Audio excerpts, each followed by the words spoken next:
ঘরে থাকা অল্প উপকরণ দিয়ে কিন্তু আপনারা এত মজার একটা রেসিপি তৈরি করতে পারেন। পটেটো স্টিক আমরা কিন্তু আজকে বানিয়ে ফেলেছিলাম।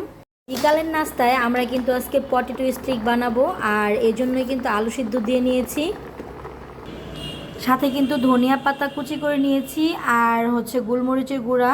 আলুগুলা ভালো করে সিদ্ধ হয়ে যাওয়ার পর কিন্তু আমরা আলুগুলাকে ছিলে নিচ্ছি, আর সুন্দর করে ম্যাশ করে নিতে হবে। আলুগুলোকে কিন্তু ভালোভাবে ম্যাশ করে নেওয়া হচ্ছে। আর পটেটো স্টিক বানানোর জন্য কিন্তু খুব ভালোভাবে ম্যাশ করে নিতে হয় আলু।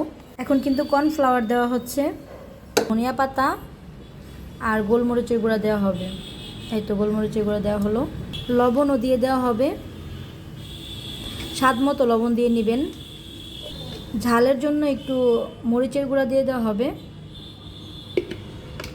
তারপর কিন্তু শক্ত হয়ে যাওয়ার আগ পর্যন্ত নাড়তে হবে, মানে এটা যেন একটু শক্ত শক্ত হয়, স্টিকটা যেন বানানো যায় ততক্ষণ পর্যন্ত ওইভাবে আর কি নাড়তে হবে। লাগলে কর্নফ্লাওয়ার একটু দিয়ে নেবেন, আমাদেরও যদি লাগে তাহলে আমরা একটু দিয়ে নিব। ভালোভাবে কিন্তু মেখে নিতেছি, আপনারাও মেখে নেবেন ভালোভাবে। তো আলুটা ভালোভাবে ম্যাশ হয়ে গিয়েছে, আর কাকি কিন্তু হাতের সাহায্যে সুন্দর মতো একদম স্টিক করে নিচ্ছে আর কর্নফ্লাওয়ার দিয়ে রেখে দিচ্ছে। গাইস, আপনারা চাইলে কিন্তু একদম এগুলা বানিয়ে ডিপ ফ্রিজ করে রেখে দিতে পারবেন, যখন ইচ্ছা তখন ভেজে খেতে পারবেন।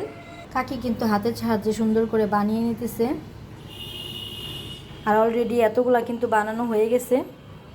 তেল কিন্তু অলরেডি গরম হয়ে গেছে, আর এই যে দিয়ে দিব কিন্তু এখন আমি, দেখি, বিসমিল্লাহ।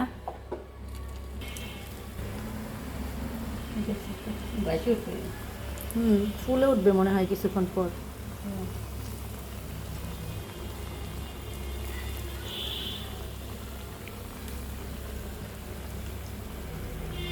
আপনারা কিন্তু চুলার জালটা মিডিয়াম টু লো আঁচে রাখবেন। আর দেখেন গাইস, কত সুন্দর সুন্দর করে একদম ফুলে কুড়মুড়ে হয়ে গেছে, আমার তো ভীষণ ভালো লাগতেছে দেখে।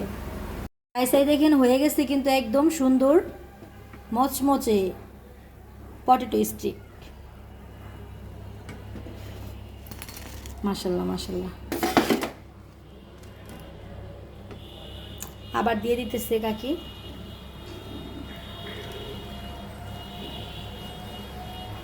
গাইস দেখেন কেমন ক্রিস্পি হয়েছে, আর গায়ে গায়ে ঘষা দিলে কেমন একদম মচমচ করতেছে। আমি কিন্তু দেখে লোভ সামলাতে পারতেছি না, খাওয়া শুরু করে দিছি। আর এই পটেটো স্টিকটা কিন্তু সস দিয়ে খেলে বেশি মজা।